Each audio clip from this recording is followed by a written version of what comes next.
Welcome to Trench Diaries, another episode of On Patrol Live. And today we are quite close to where I live, actually, in another bunker video. And today we are going to explore what is called the Ausweichsitz der Landesregierung NRW, Northrhine-Westphalia, which translates to the emergency bunker of the state government of the German state of Northrhine-Westphalia, which is where I live. And you can guess, I'm showing you the entire surrounding, you can guess where the bunker entrance is. And it's not inside this building. This building is the administrator's building. It is in one of these garages, and we're going to go in a few moments. But first, again, this thing is a little bit different from all the other bunkers the one bunker that I've explored lately, because this is something like a museum, and it is, it's curated by a very nice man, which I'm going to show you in a few seconds. And this bunker, we've already been through via a paid tour, and this is huge. You remember the Stasi bunker that we've explored, and this one is positively massive. So it's four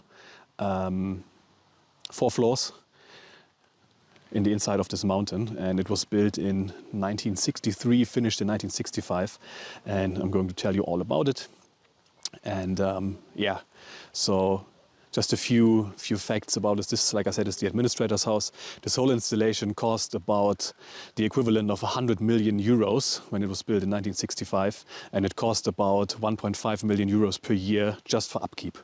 And you will see why, because, like I said, it is absolutely massive. And in comparison to the Stasi bunker, it is positively luxurious.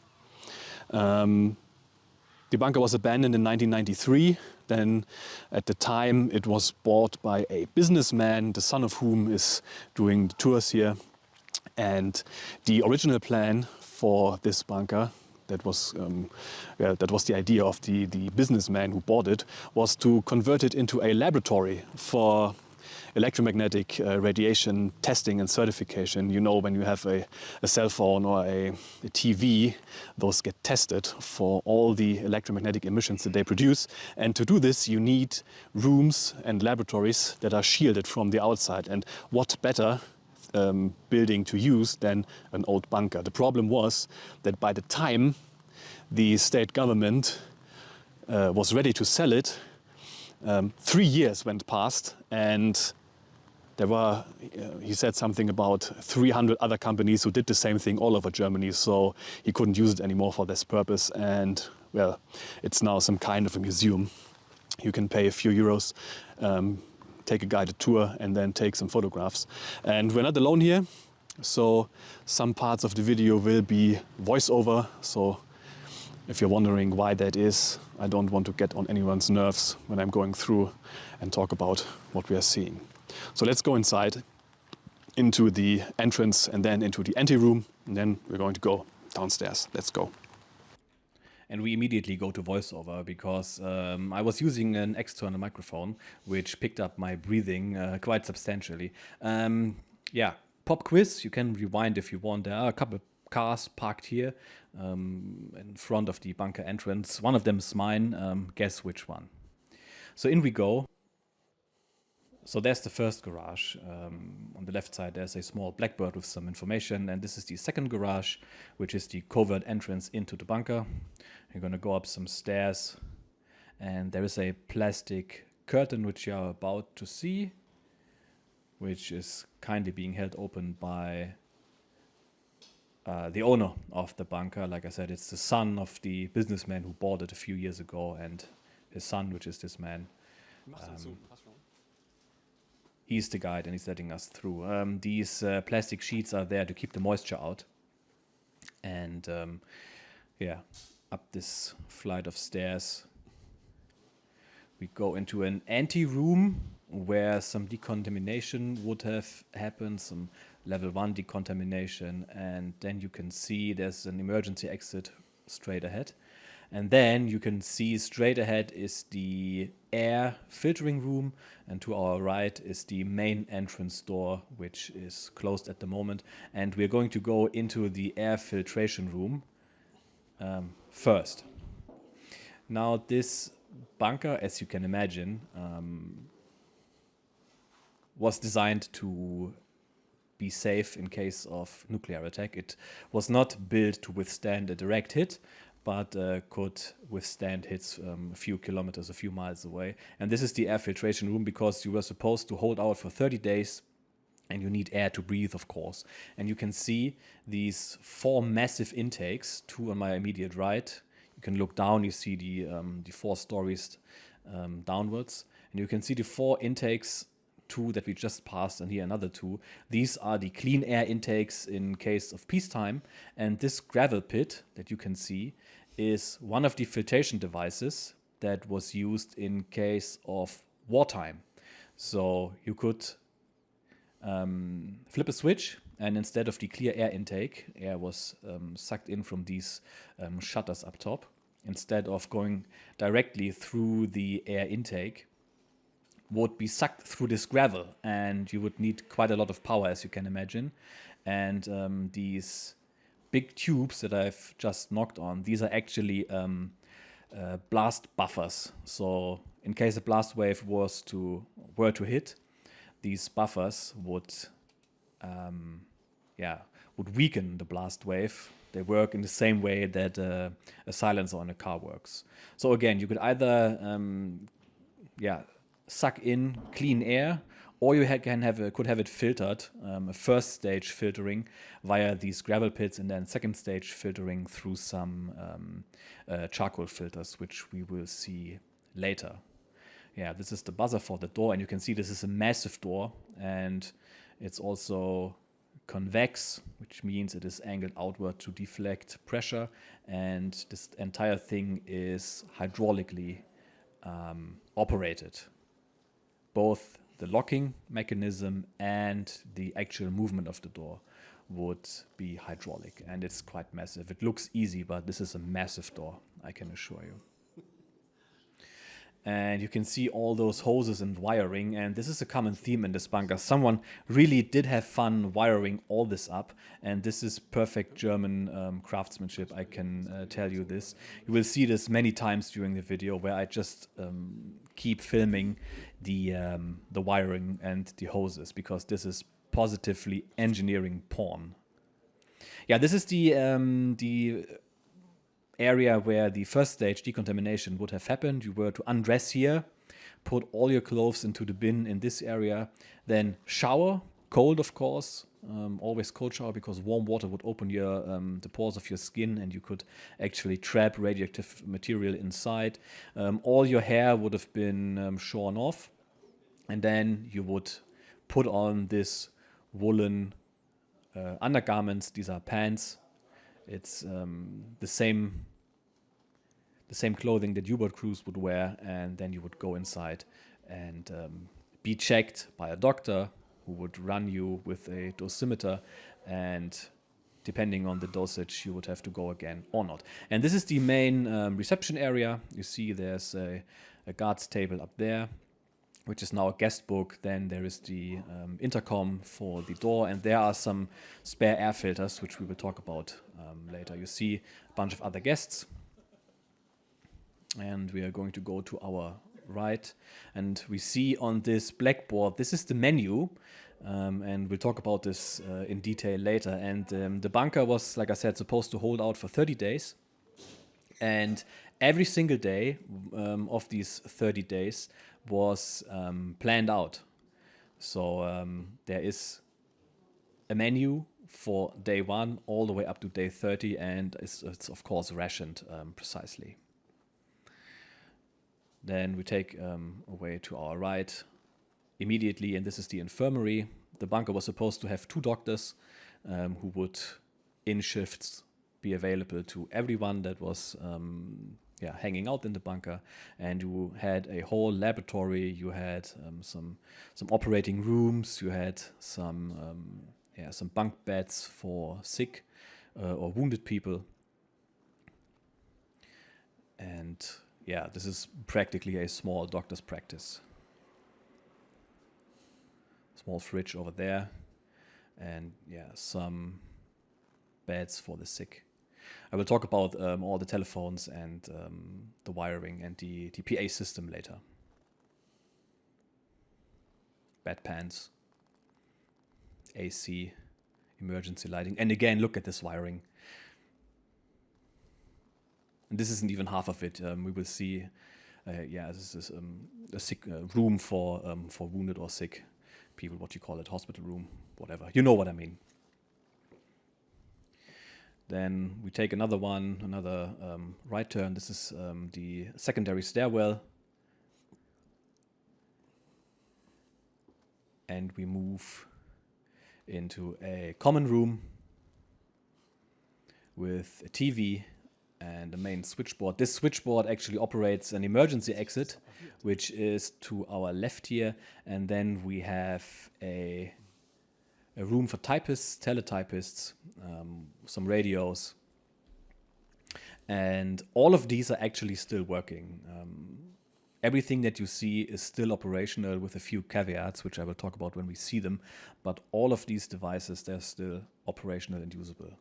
Yeah, this is the emergency exit, which we will show in operation later. A common room. We will backtrack a bit.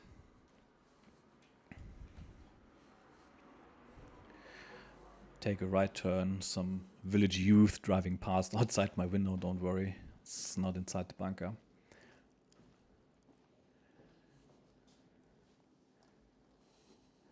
You see these glow-in-the-dark light switches.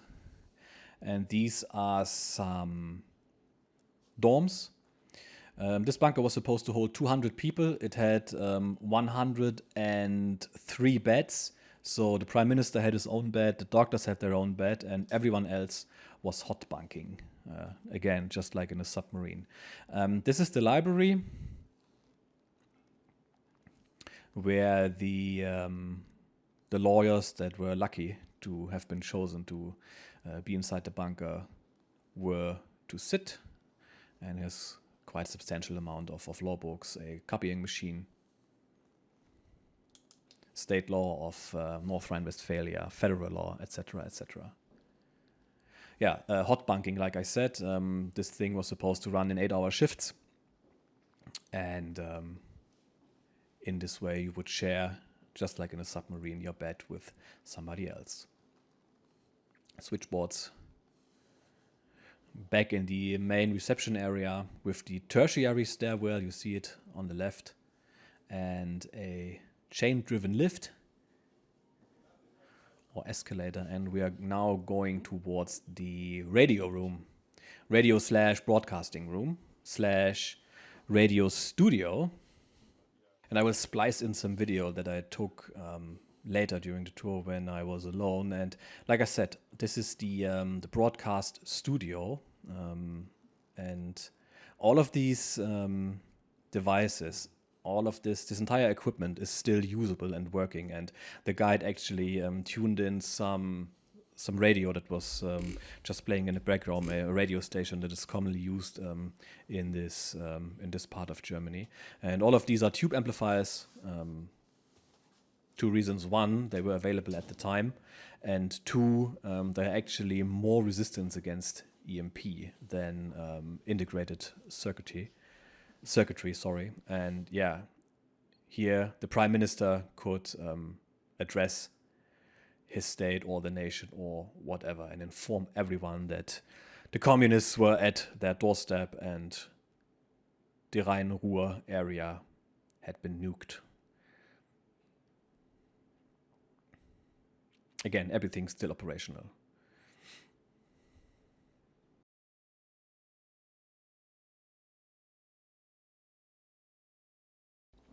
So and then we go back into the main reception area, and we are using the tertiary stairwell, which is a perfect place to bump your head. And we go down into the workshop of the bunker. And this is a fully equipped workshop, and all the tools they are of course still working. Everything down there is really high quality, and yeah, there were 2 or 3 guys were stationed here whose entire job was to keep this thing running. And you see not just the first aid kit, but the soap bottle that was up top over there. I'll talk about that later. Some spare parts. This is a electrical, or I think hydraulic diagram of the entire bunker system. And now we're going into the, you could almost call it an engine room. This is the electrical, these are the electrical installation devices, what do you call it? This is the area where all the electrical power is controlled from, is diverted. You see these huge switchboards to my left, and then we have the emergency generators, again like in a submarine. And I'm struggling a bit with the light switch here, because these are rotary switches for position, on, just one, both, and off. I mean off, one, then the other, then both, and then off again. And 2 diesel emergency generators, different types of engines, one big and one really big. I forgot the stats, but these could power the bunker on their own individually, which meant you could have one engine in maintenance or damaged, and the other would still suffice to run the entire thing. And yes, they are both operational, and they consume about 30 liters, or what's that in freedom units? That's divided by 4. It's about almost 8 gallons per hour, so 30 liters per hour of diesel. Here's the main switchboards, low voltage, and again the wiring. I'm being drawn to this wiring because it's so neat and so precise. And we backtrack a bit and go into the next room, and this is the water treatment. And the bunker, in fact, had 3 sources of water. It was connected to the mains. It had some freshwater tanks, 30,000 liter. You see here, this tank is mounted with shock absorbers to the ceiling on the ground. All the fixtures that you can see are mounted with shock absorbers. And like I said, it's connected to the mains. It has some freshwater tanks, 30,000 liters, about 8,000 gallons, and it had its own well for emergency use, and water filtration could be done on site. Yeah, we're going counterclockwise through the bunker.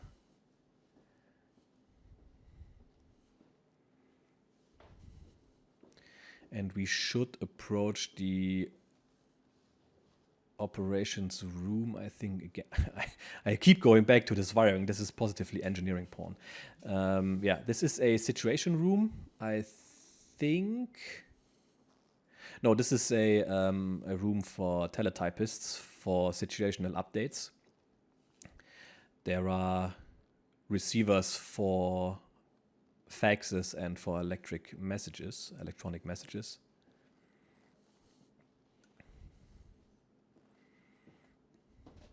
And yes, this is the main operations, center of operations. You can see there's a map of the administrative borders of the state of Northrhine-Westphalia. Then there's a military map with all the roads, different colored roads for civilian and military traffic. Then this is the main amplifier for the PA system, still working. You can hear it later. And then there are tables, desks for operators, and all the telephones are still working.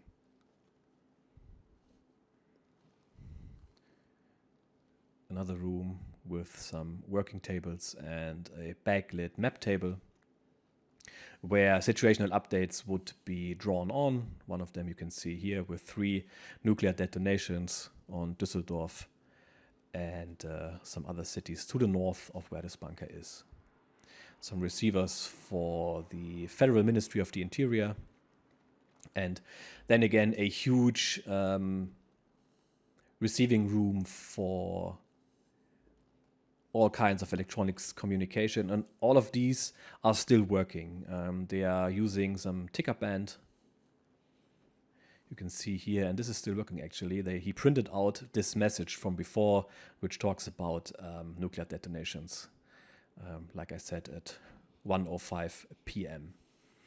Then some switchboards for electronic communications, telecommunications, and another room that consists entirely of switchboards, a place for about 8 operators to work,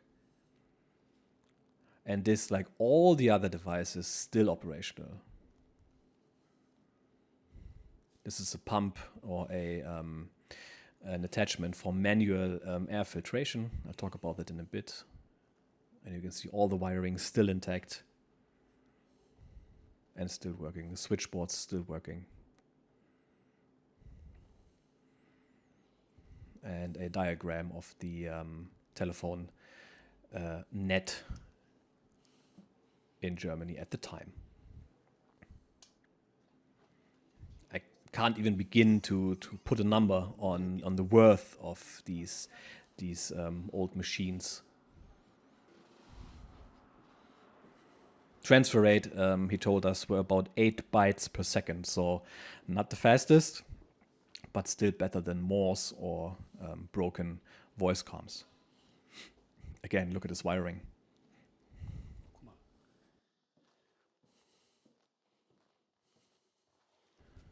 Access restricted to signals personnel. This is the wiring hub for the entire telecommunications network, and this is classic telecommunications wiring. This is, again, engineering porn. State of the art, 1963, 1965.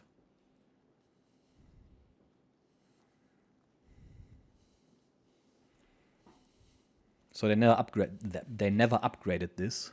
Why would they? All of this was working and it was quite resilient. And how would you do it even? I mean, you can't dig into the bunker. Oh, and I forgot in the beginning, this thing is hardened all around by 10 feet of reinforced concrete, 3 meters. They dug out the whole mountain, put in the bunker, and then just put all the earthworks back on top of it. And it's surrounded on all sides by 10 feet of reinforced concrete. I'm a bit lost at this point. I'm consulting the map. Yes, I've decided to go down another level to show you the dorm of the Prime Minister. Like I said, Prime Minister, one of the few occupants that had his own bed that he didn't have to share with anyone.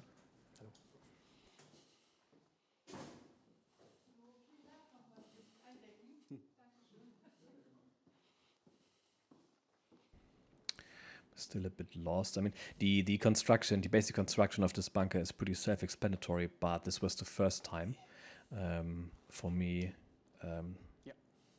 that I visited it. And yes, this is the air filtration room, or the air filtration rooms, and you can see the air compressors and the air filters in the back, and these filters would be measured every day. Again, look at these copper hoses. Impressive. These could be weighted, and you would see the amount of usage by weighing them. And there's a huge scale in the background where you put these filters. And like I said, the PA is still working.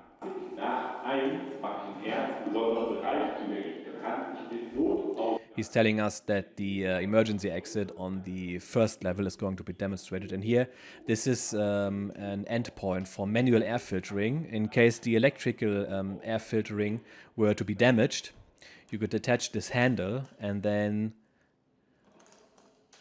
3 guys in shifts of about 10 minutes would, for a total of 3 hours, manually crank the air. And you can see I'm wearing my jacket and a rather thick fleece because this bunker isn't heated and it has an ambient temperature of about 7 degrees centigrade, which is something Fahrenheit, whatever. This is the main compressed air supply and control room, and this is interesting because all the thermostats to keep the temperature in the individual rooms steady were controlled by compressed air, which are the hoses that you can see on top. And you can see these hoses in every room, and the thermostats that would control the temperature of the central heating were controlled via this compressed air system. And here you can see some measuring fluid in this device, which would show you the amount of consumption of the air filters.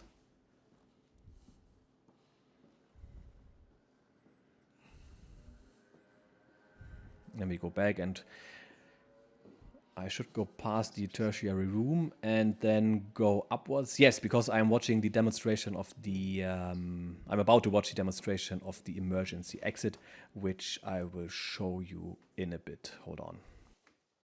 Yes, and here we can see one of the emergency exits. I will freeze frame right here. And the way this worked is you would climb up these metal hooks embedded in the wall, go atop of the landing you can see on the right, and then go out the emergency exit. And the emergency exit door opens downward. So this is what this landing is for.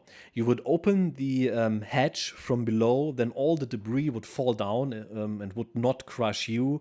And then you could climb across them and out of the bunker. This is how this was supposed to work.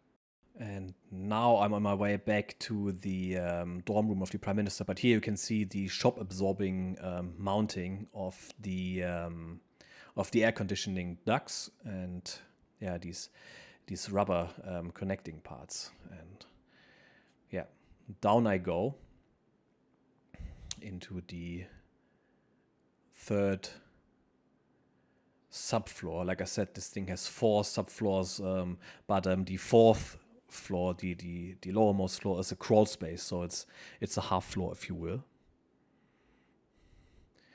And here I'm trying to figure out where the Prime Minister's room is located.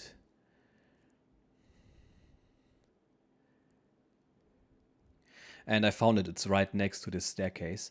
And yeah, you see these luxurious accommodations. A foldable bed, a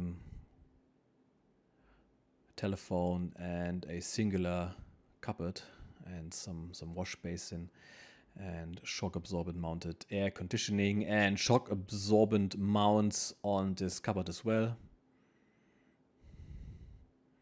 Another blanket. Yeah, Prime Minister could have held out here for quite some time. This is some bunk space for his cabinet members. They would share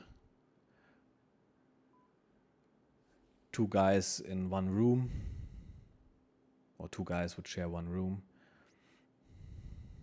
And there's some additional accommodation down the hall.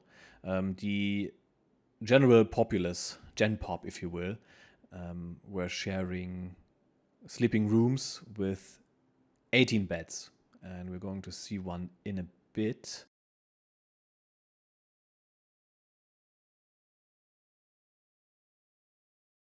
This is another common room. I'm struggling a bit to find the light switch. TV on the wall, huge map, and a projector on the central table. Only 2 televisions in this entire installation, one here and one on the first basement level, so the first level right on top, if you will. Down the hall, and it says Besprechungsraum, literally meaning meeting room. And I'm looking to find one of the larger sleeping rooms here, another common area. And on my way there, I found the bathroom. And right next to it is a storage cupboard for cleaning supplies. Here, TP, 400 pieces of TP, pink, some cleaning supplies, and here lavender soap, hand soap, lavender scented, not only the best quality, but it says the very best quality. And this is the washroom. The washroom. There was only one. I mean, the Prime Minister had his own basin, but this is the place. That's me. Hi. This is the place where 200 people would wash and shower. A height adjustable hair dryer for the German male population at the time. If you want to know what I mean, Google German hair force. 3 toilets on this level, and I think 1 toilet on the upper level. That's it. Yeah, this is what was used as a sleeping quarter, what used to be a sleeping room. I'm trying to find a light switch, which is above the entrance. I'm going to find it in a bit. And I call it a sleeping hall, but it's literally just a room of the size that you see with 18 beds. And you see I'm standing in what was the hallway. So this is where you would move down this axis. And then to my right and to my left, beds would be mounted on the walls, and you can still see the mounting holes for the beds and the individual reading lamps. And there was some brunch was served and some coffee and some cake in this room. That's why there's a table. Here's another one. This time I thought that I had learned, but no, the light switch is positioned someplace else entirely. And again, there would be 18 beds in this room. You can see the fixtures and the heating. And yeah, a crispy 9 degrees centigrade in this room. Did I say crispy? I meant to say chilly. Some commons area. Again, these shock absorbent mountings. These are heating vents on top. And now we take another look at one of the rooms where the people would work. You would have individual seats for the point of contacts, for the state police, for the secret services, for the Ministry of Justice, and so forth. And here you can see what it probably looked like when some poor guy was working 8 hours at a time with this Type Torpedo typewriter. And another closer look at the library, which I showed you before. These are heating vents on top. And a whole collection of partially outdated literature. The basic law. Some civil code. This room is locked, unfortunately. Some more books. Because even in times of crisis, the law still applies, and you could have, or the Prime Minister would have emergency powers, of course, but he still would consult the law. And you see these compendia about from 1967 and onwards. There's the statistical yearbook, 1980, and yeah, there's some administrative law book from 1979, published in Munich. And I'm trying to find the year of the release year, but I still saw it in the beginning, but I'm still struggling. 1973. And there are another PA message. In etwa einer Minute werde ich die Druckerei zugänglich machen. In der Druckerei befindet sich natürlich keine Druckerei mehr, keine Druckmaschine, sondern die Elektrowerkstatt. Sie finden diese Druckerei, die Raumdruckerei, oben neben dem Rundfunkstudio. Zur Wiederholung, sobald ich da bin, werde ich die Druckerei zugänglich machen. Bis dahin. So he's talking about showing us the print shop, which is no longer a print shop, but an electronics workshop, where they would fix all the electronic devices. And again, these are all working. And some of these, he told us, or at least one of these, was of Soviet design, a multimeter, which I'm showing you right now. Yes, here it is. This is Soviet built, actually, but apparently it's very precise, and they would use it because why wouldn't you? An oscilloscope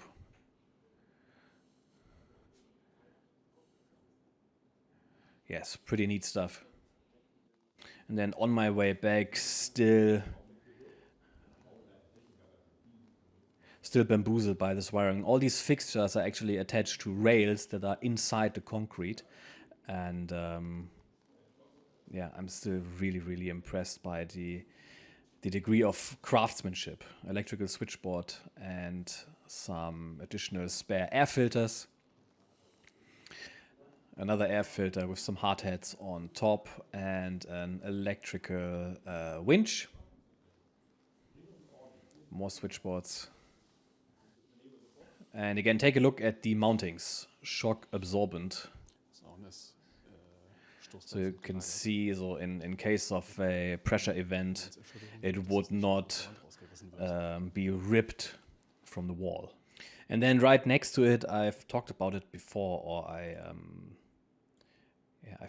I said that we would talk about it later. This again is the meal plan, and like I said, all the meals were planned out in advance. The entire 30 days, all the food was of course canned and would then be prepared by a working party every single day. And there's some highlights in there.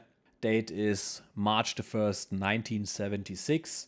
Breakfast would have always been the same: 35 grams of coffee, 150 grams of bread, 20 grams of butter, 40 grams of marmalade, and 20 grams of sugar. And it says breakfast is identical every day. And then you would have some rice with fruit. You can picture a huge question mark in my mind, what the fuck that is. On the very first day, some steak meat with pancakes. Again, I have no idea what that is. For lunch, and then for dinner you have tea, 12 grams, bread, 150 grams, butter, 20 grams, sugar, 20 grams, camembert cheese, or camembert, as you would say, cheese, 62.5 grams, 50 grams of salami, and some celery salad, 200 grams. And tea, bread, and butter, again, identical every single day. And then a variety of food that would change. For example, some rice with goulash and ananas, which is pineapple. So goulash with pineapple, what the fuck? And let's see, what else do we have? Yes, on the third day for lunch, some mashed potatoes, 400 grams, which is about 12 ounces, I think. Some peas, some carrots, and some rolled pieces of meat. Very delicious. Some beef for dinner, beef with plums and blood pudding. Yummy. What else do we have? Yes. Oh, some fish. Fish in its own juices on the fifth day for dinner, 100 grams, and some camembert, 62.5 grams. 250 grams of plums for lunch with scrambled eggs and spaghetti. Okay, whatever. Keep in mind, all of this was canned food, yeah, so no fine dining, but, well, the purpose was not to die. Some goulash with... Goulash with fruit. I have no idea. What the hell? Yeah, sausages. Yeah, so I can imagine how this tasted, or what this might have tasted like. But again, you were not supposed to enjoy this. You were just supposed to survive for 30 days at least, and then hope that the Allies somehow would have gotten you out, or that there would have been some extra supplies for you to survive on. And speaking of supplies, there was then another PA where the guide showed the main storage cupboard, which I will put on screen right here. And again, everything, some stationery, all the things that you need. So a stapler, unfortunately no red stapler, some pens, some sharpeners, oh yeah, some mask filters, more masks. It's good to see that we use the exact same type of mask 2004 onwards in the Bundeswehr. Well done. Some more supplies. These are mask bags, some hard hats, some cleaning supplies, some sponges, some salt. Yes, some ABC powder, NBC powder. I mean, sorry. Toothpaste, some more filters. Yeah, all the things you need. Yeah, and then I told the nice man that I was about to leave, and he showed me the map room. And this is a blueprint of the bunker. You can see the entrance, the ante-room, the 3 main floors, and down below at the bottom you see the crawl space, which is about, I think, what does it say? Ooh, I'm too quick. 1.15 meters in height, so about 4 feet in total height. And yeah, on my way out, I took some more footage of the decontamination room with the suits. These suits would be worn by the guys that would hose you down, of course, and then you would take a cold shower right in there. Okay, off I go, and I hope you had fun. Bye-bye, bunker. It's been a pleasure, and this is the inner pressure door, and that is the outer pressure door, and I'm on my way out right now, and I'm going to talk a bit in the camera microphone in a few minutes.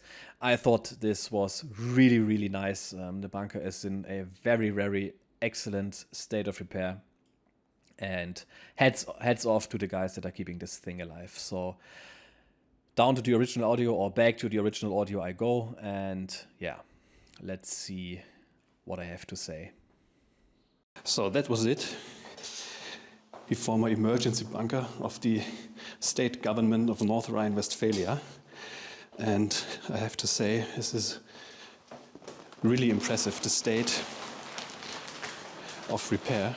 Now, before I end this video and tell you about the donation that I'm going to make towards this project, 2 things. Some of you might wonder, well, why are you showing us this bunker? What if the Russians see this? Well, I can assure you, the guide told us, this bunker was built in secrecy, of course, but 1 year after they finished constructing this installation, the Soviets, via spycraft, obtained all the information regarding this bunker, where it was, how it was constructed, so everyone knows about this, and it's no longer in use. The current state government of Northrhine-Westphalia does not have a bunker. The only governing body of Germany, or in Germany, that does have a bunker is the federal government, and they used to have one bunker that is public knowledge, and they have built a new one, and where this bunker is, nobody knows. So these 2 things. On to the video. Like I said, I'm going to make a donation call for this project, for the nice people that are keeping this running, so have a listen. That this bunker is in, and this is all done by volunteers. So huge thank you to the guys that are keeping this thing running, and let me know what you think. And if you want to make a small donation, you can, because I have decided, oh, it's really dark in here. Where's the light switch? Because I have decided to donate, as a small thank you, to donate all the proceeds and all the ad revenue of this video, to donate to these people that are keeping this running. So if you want, you can shoot me a super thanks, or just watch the video. That's that's revenue enough. Watch all the ads. You can skip the ads, it doesn't matter. Just watch the video until the end.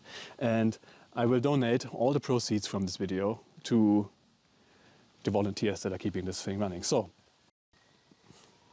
thank you for watching.